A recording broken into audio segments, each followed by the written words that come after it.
looked at me and saw a huge failure. And I was just very discouraged by that. I just could not handle that fact.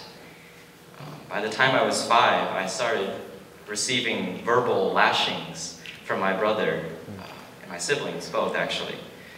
It started as just a rare passing comment of how stupid I was, and then it became full onslaughts of hatred of how much my brother wished I was never born. He would tell me that I was adopted, and I believed him for the longest time. It was horrible.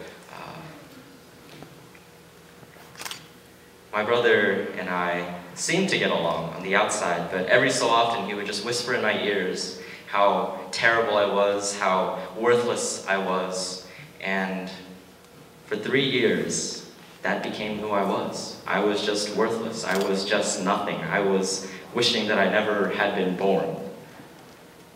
And I started to get a little bit depressed. Not clinically depressed, because you can't go to a doctor when you're 7 or 8 years old and tell them that you're depressed, but I was feeling it on the inside. By the time I was 8, I started having my first thoughts of suicide. An 8-year-old, 3rd grade. I had planned it all out. I was just going to submerge myself in the bathtub one day, and no one would remember me because I was worthless. That was my name. I was nothing. That was my name. I was wishing I had never been born. That was my name. And that's all I could ever think of myself, all that I could ever call myself was worthless, nothing, wishing that I had never been born. And I was so ready to do it because I knew that my parents probably wouldn't miss me, my siblings probably wouldn't miss me. No one at school really had gotten to know me. I didn't really have many playmates or friends down the street that I could hang out with. No one was really there to have my back, bro. I was just myself in a bathtub, now waiting to submerge myself. I'm all ready to do it. Come on, Spencer, just do it. This is what you've been planning for. It'll end all the pain, all the suffering. Come on, Spencer, just do it. And I had this single thought of a candle lighting that they might have for me, if anyone so chose to hold such an honor for an 8-year-old boy. And a single candle was burning on this stone table in front of my elementary school. And I was just so captured and enraptured by this candle. I was just staring at the flame flickering back and forth. I couldn't do it. I couldn't do this. I asked myself, Spencer, why are you in this bathtub? Why? For years, I tried to hide that part of me, hide that shame, because if you were a suicidal person and you couldn't actually go through with it, that makes you even more worthless. Now you're weak. Now that's your name. You're weak, nothing, worthless, and wishing you hadn't been born. That's beyond what I was when I was 8. For years, I tried to hide it, so I started wearing all sorts of masks, you know. You would wear a mask in front of your parents so they would think you're a little bit happier than you are. You wear a mask in front of your friends so they, well, your lack of friends, really, so that they would see you as a normal child. And you would wear a mask in front of your siblings that would say, worthless, nothing. Doesn't matter if you live today or die tomorrow. And all these different masks hid who I was, that hideous side of me that I didn't want to share with anyone. So no one really knew who I was for a long time. When I was in high school, I started reaching out, making friends with soccer teammates or maybe people I met in orchestra. I was a very involved kid. I was in categories, which is like Jeopardy. I was in academic decathlon. I was first in my class. I was in all sorts of music programs. I was athletic. I was playing soccer. And all these activities just started to foster some arrogance inside of me, and I started becoming a very, very arrogant person, believing that I could do just about anything I wanted to. But that was just a mask, because on the inside, I knew I was worthless and nothing and wishing I had never been born. So it was about November 2011. I was playing soccer in a tournament versus St. Thomas Aquinas, and a ball was kicked in my general direction, and I was going up to settle it. And I was so focused on this ball, so focused on becoming the best, beating my brother, seeking his approval because I won a game, a single soccer game. I was blindsided by my teammate, and I was slammed in the jaw. After that, I don't know what happened, but what I gather is that I fell backwards once, and I hit my head, like, straight backwards, well, probably a little bit to the side. So I hit my head once, and I pushed myself up. Not sure how, because I was probably unconscious. And I pushed myself up, and I slammed my face into the ground a second time. So obviously one concussion is bad. I don't know what you call a second one other than a second concussion, and that's a severe concussion, which means 3 days in a dark room with no electronics. I get to miss school at least. On the plus side, I was getting a lot more sleep. I wasn't spending all my nights crying, wondering if anyone would ever care to understand me. So let's see, the first day, I slept. The second day, I cried. And the third day, I looked for a solution. That's probably the most reasonable thing you can do, is look for a solution to your problems, right?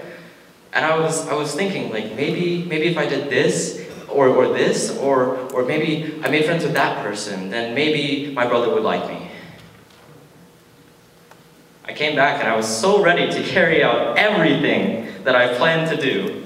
And then I was crushed, just utterly demolished. Like, my feet were taken out from underneath me, and it was like I got another concussion. Because all those things, all those people, all those activities that I was involved in suddenly disappeared. Because, well, fall sports are over. Our category season was over. Academic was more or less over. My friends all left me. Because I couldn't play soccer with them, or couldn't do anything athletic with them, they all left me.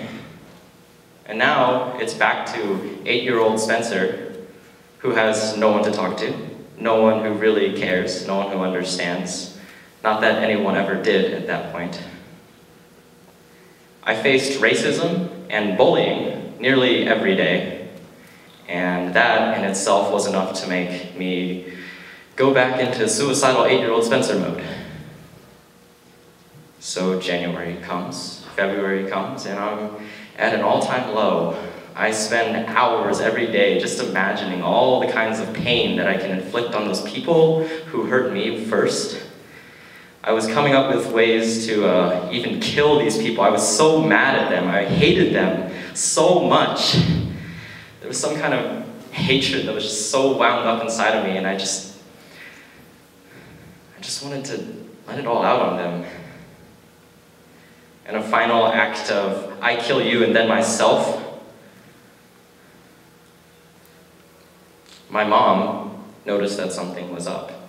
Obviously, when your son starts hiding in his room for more than a normal amount of time, and missing meals, and missing sleep, and losing homework, and dropping his grades down to C's and B's, something's up. And my mom looked for a solution.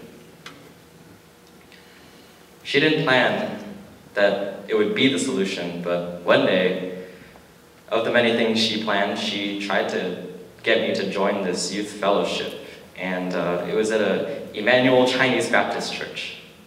I had never gone to a church in my entire life of my own free will until, well, that Friday night when I went.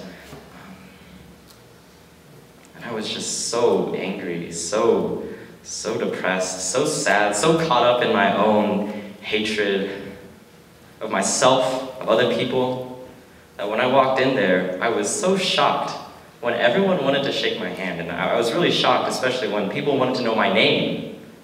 I could not understand that. Why would people want to know my name? I am worthless, I am nothing, I am wishing I wasn't born, I am adopted. That's my name. But that's not what I said. I kept that part of me behind another mask. I put on another mask for these people. I shook their hands and said, "Hi, my name's Spencer, and I go to Shawnee Mission Northwest." "Wow, you go to Shawnee Mission Northwest? That's really far.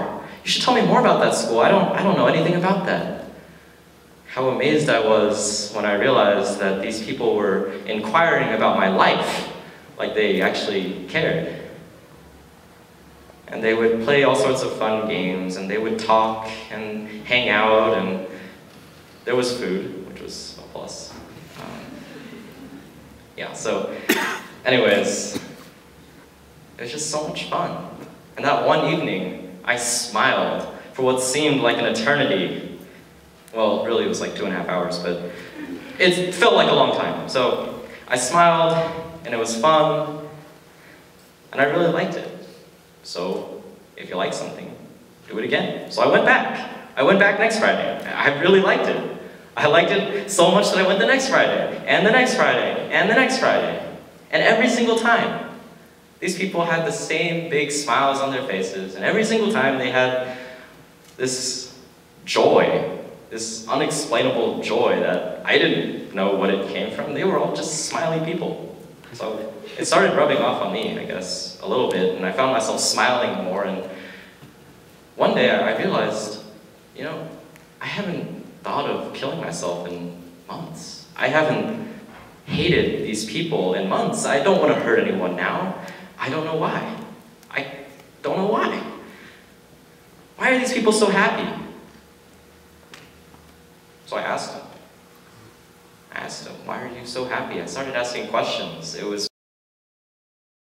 to be that kind of joy. I wanted to be free. It was a long journey, I guess. Starting from when I was 8-year-old, maybe 5 years old, when I started hearing all sorts of hatred towards myself. And I beat myself up every day. And then one day, when I encountered Jesus with these people, I became free. I didn't even realize it. No one told me, hey Spencer, you're free. I just felt it. I didn't hate people. I didn't hate myself. I could love others easier. I could forgive my brother for the years of torment that he put me through. That's pretty phenomenal. And finally, I just want to end this by telling you guys what freedom to me feels like. Freedom is when they ask you, Spencer, we want you to give your testimony, and you have to stop and think, because you haven't thought about this sad part of your life for years. You've only been captured looking at God, trying to see His face, trying to get to know Him, that you forgot that you were ever sad, that you wanted to end your life. It seems like a ridiculous notion to you now that you would ever want to end this life of yours when you could be spending it worshiping God or something more meaningful. Freedom is forgetting the pains, truly just living it all for God. That's my story. Thanks.